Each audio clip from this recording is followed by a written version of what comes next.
Hello friends, welcome back to story time.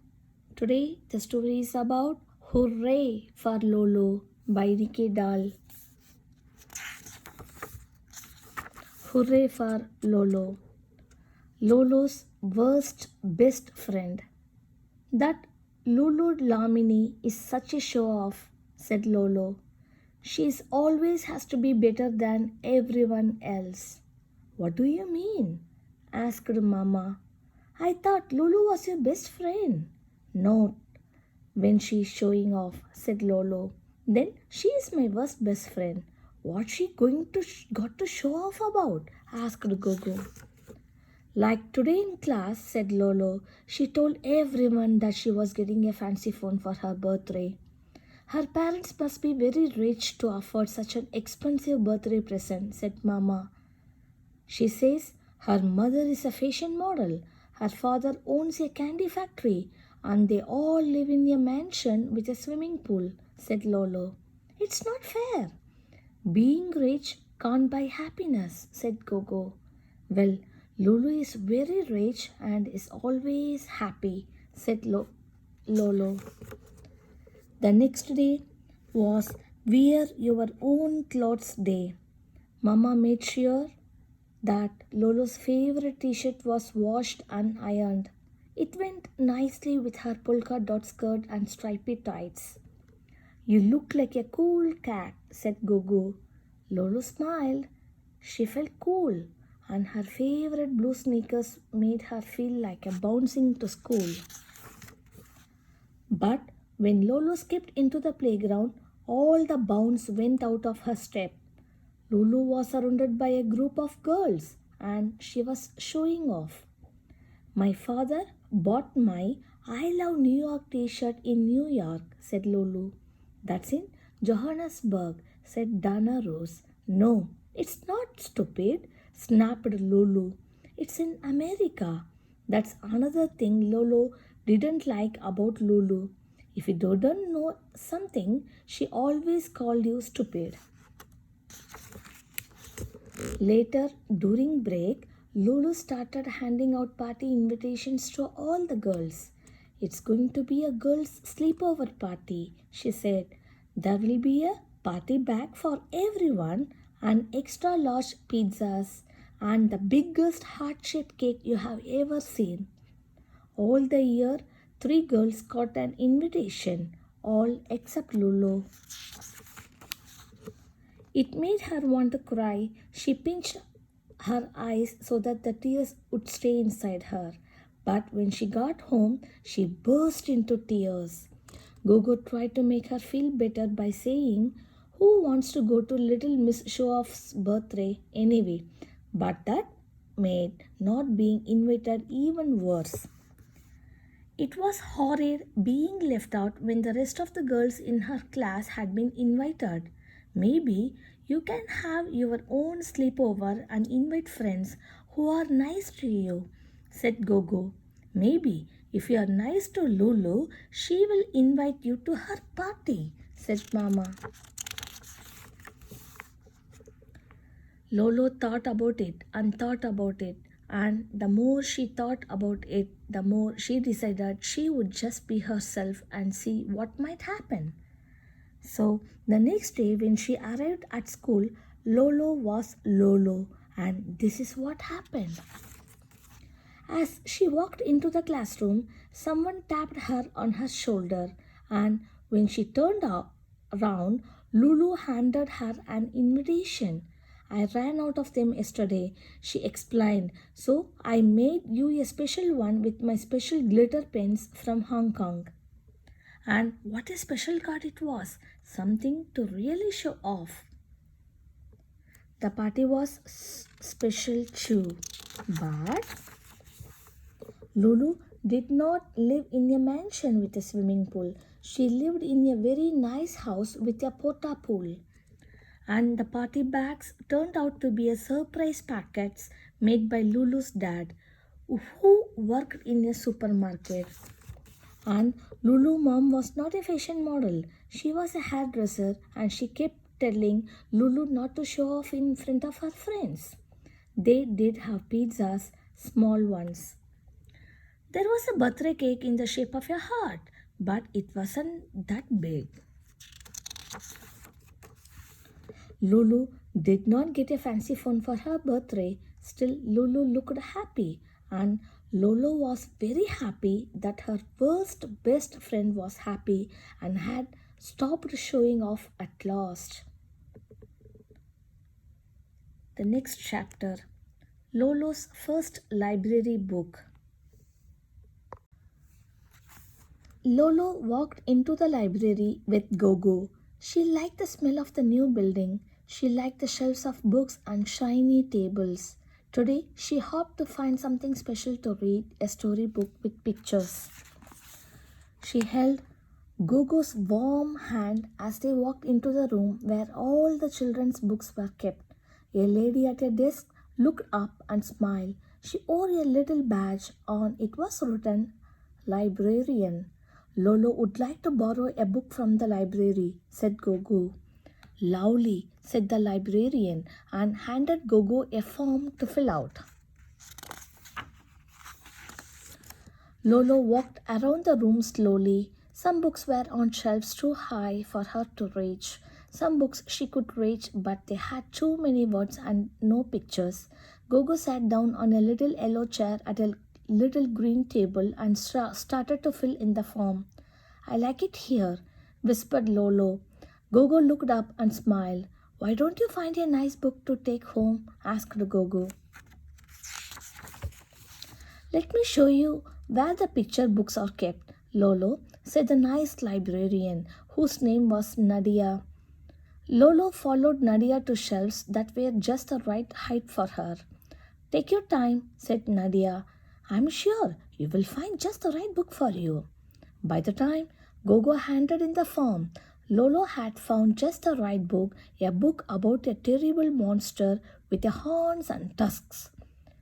This looks very scary," said Gogo. "Let's see if there is one that won't give you nightmares."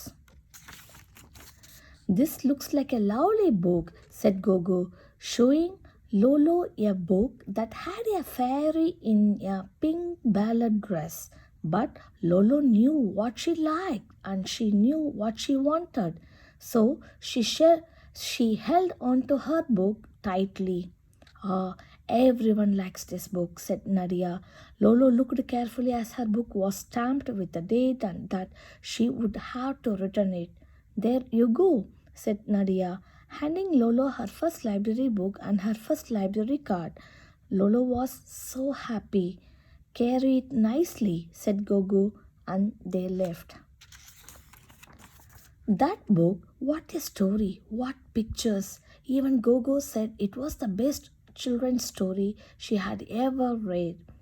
So the following Friday, Lolo took the library book to school for Mrs. Rhodes, her teacher, to read and show the pictures. The children laughed and loved the story, especially Themba, who wanted it to be read again and again. But Mrs. Rhodes closed it and gave it to Lolo to put back safely in her bag.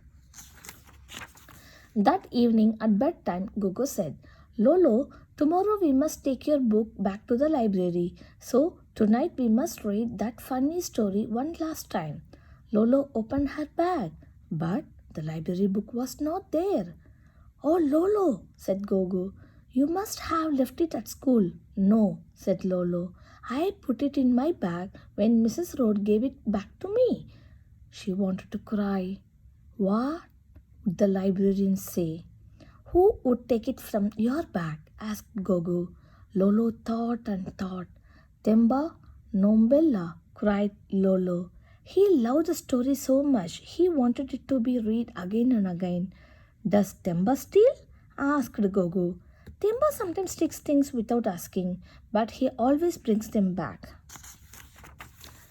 The next morning, Gogo and Lolo went to the Nombella's house to see if Themba had the library book. "Yes," said Themba, "I meant to bring it back, but Zinzi dude borrowed it from me." So Themba showed Gogo and Lolo where the dupes lived.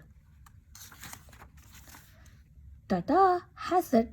said Zinzi. He can't read, but he wanted to look at the pictures. So off went Zinzi, Temba, Lolo, and Gogo to Tata's home, where they found him sitting outside his front door, laughing his head off. Ha ha ha! Zinzi, this book is too funny. I'm enjoying it very much, said the old man. Gogo explained that book belonged to the library and they only had a few minutes to get it back on time. Lolo had never seen Gogo walk so fast, but when they reached the library, the door was closed. Gogo read the notice and said it will only open again on Monday. But Gogo, the librarian will be very cross. Don't worry about that, said Gogo. I will explain what happened. I'm sure she will understand what can happen when a book is as nice as this one.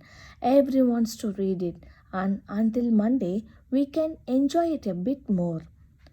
When Monday afternoon came, Gogo and Lolo took the book to the library.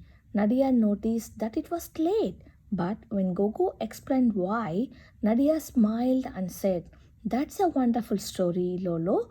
Next time, bring your friends to join the library and grandfather too. We teach people to read on Friday mornings." And that's exactly what happened. Tabo, Zinzi, and lots of Lolo's school friends have joined the library. Even Zinzi's grandfather has joined. He likes the new words he learns to read every Friday. But the books he likes most of all are the ones with pictures that make him laugh. The next chapter. What made Lolo smile? Lolo woke up with a tummy ache. Stay in bed today, Lolo, said Mama. Perhaps you will feel better tomorrow and then you can go to school. But the next day, Lolo felt worse. Her tummy ached, her head ached. She would lost her smile. Poor Lolo, said Mama. We will have to go to the clinic. Mama helped Lolo get dressed while Gogo went outside to wave down a taxi. Emergency! Cried Gogo as the taxi screeched to a halt. My grandchild is very sick and needs to go to the clinic, she explained to the taxi driver. No problem, said the taxi driver. As soon as Mama and Lolo climbed into the taxi, off they sped. Poor Lolo felt as though she was going to be sick as the taxi bumped and zigzagged through the traffic. She rested her head against Mama's soft body. A lady smiled at Lolo, but Lolo just closed her eyes. Lolo had lost her smile. Parp went the taxi, jerking to a stop outside the clinic. A nurse took Lolo's temperature, then immediately called the doctor. Mama helped Lolo undress so that the doctor could examine her. This won't hurt, said the nice doctor, but Lolo went, ouch. When the doctor pressed gently against her tummy, the doctor explained what was wrong with Lolo. It was appendicitis, and Lolo had to go immediately to the big hospital. Go quickly, said the doctor. Our ambulance is leaving for the hospital right now.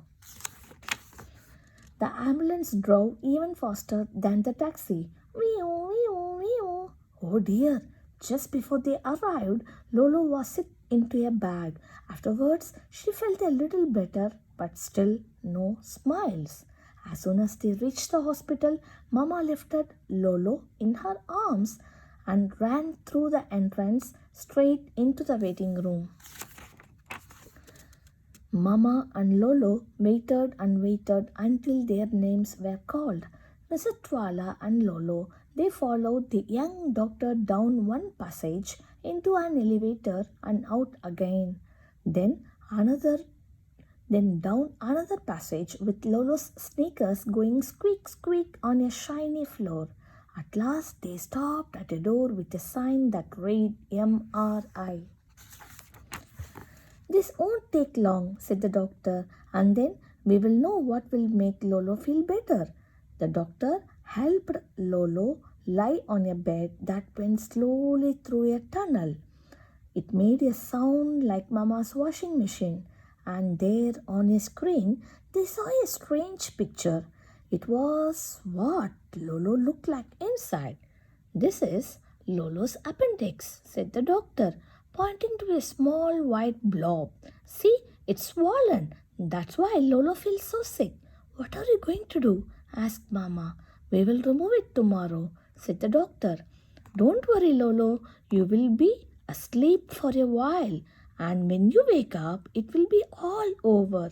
She gave Lolo a big smile, but Lolo did not have one to give her. The next morning, Lolo was wheeled into the operating room. The surgeon winked at her through his green mask and told her to count to 10. 1, 2, 3, 4, 5, 6, 7, 8, 9. And then Lolo was asleep. Lolo slept while the clever surgeon cut a tiny slit in her tummy and removed her appendix. Soon it was out. Then the doctor closed the tiny slit with the stitches, and it was all over. When Lolo finally woke up, Mama and Gogo was there. How are you feeling, Lolo? They asked. It feels like someone is pinching my tummy, said Lolo. Gogo gave her toes a little tickle, and that did not bring back Lolo's smile. And when Mama told her that she had to stay one more day and one more night in hospital, that made Lolo frown. During the day, a very important doctor came to see Lolo. He had a funny mistake, but did not make Lolo smile. Next, a lady asked Lolo how to spell her surname. She wore funny spectacles, but they did not make Lolo smile. Then a man with a silly hat read a funny story. All the children laughed and laughed except Lolo. Later, a nurse brought Lolo a bowl of oblong jello, but that didn't make Lolo smile. All Lolo wanted was to go home. But then, that evening, Evalina, the cleaning lady, came down the passage, and when she looked into the ward, she knew at once what a little girl with a frown needed. So, Evalina started to sing and dance this way and that way with her mop. Evalina reminded Lolo of Gogo, and her mop with its flying braids reminded her of Mama.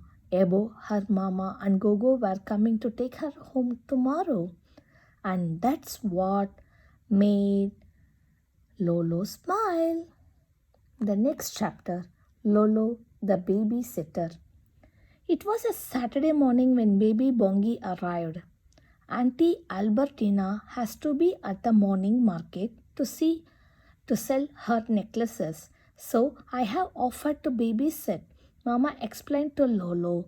Lolo can help, said Gogo. Why can't Auntie Albertina take her baby with her? Asked Lolo, who had plans of her own. Because if he cries, I can't see to my customers, explained Auntie Albertina.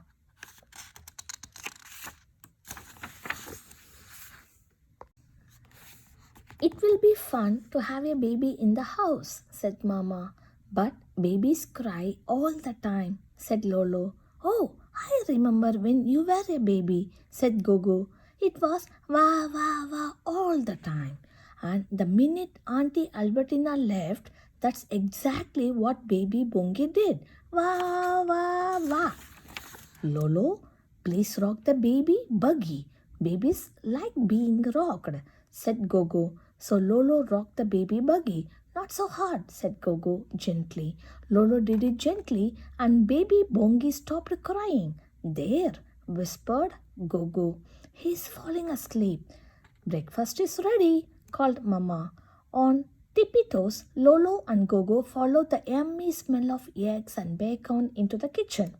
So, what are your plans for this morning? Mama asked Lolo. I'm going to wash Mitchell's ball gown, said Lolo. Then she thought some more. And string beads and what busy mornings you are both going to have, said Gogo. I'm going to put my feet up and see what's on TV. I'm going to do some housework and then we can all go to the shopping mall when Albertina picks up baby Bongi, said Mama.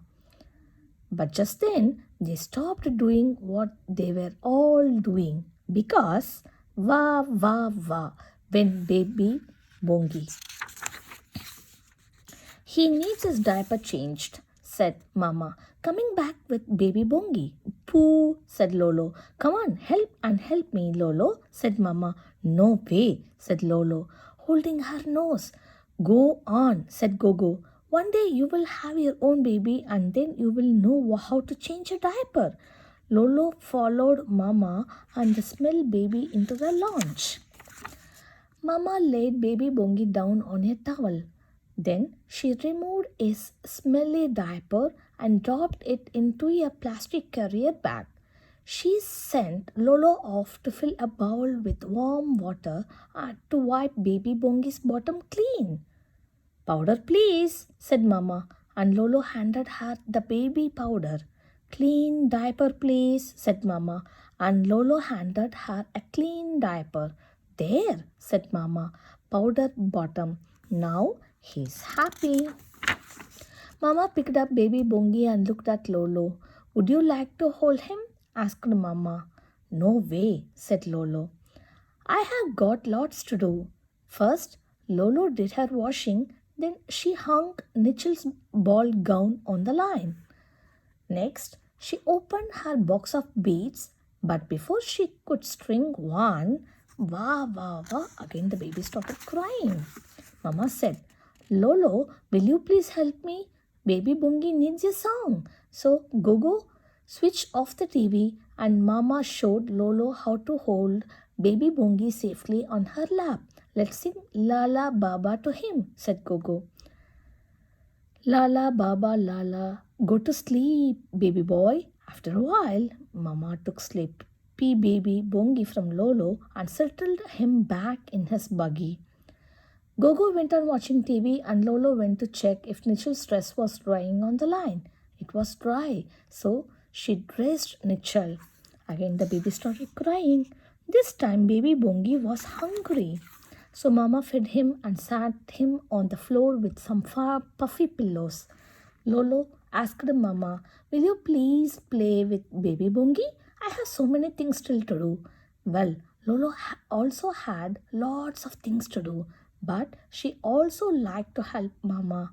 So she clapped hands with baby Bongi. She made funny faces for baby Bongi. She sang all her school songs for baby Bongi. She tickled baby Bongi. She even let baby Bongi hold Nichel, and whenever he went, the baby was crying. Lolo did something to make him blow bubbles and giggle. By the time Auntie Albertina returned, Lolo was very, very tired from playing with baby Bongi. Here is a thank you present for being such a good babysitter, said Auntie Albertina as she tied one of her beautiful beaded necklaces around Lolo's neck. Thank you, said Lolo with a big yawn. Mama looked at Gogo and said, oh dear, Lolo is too tired to come shopping with us today.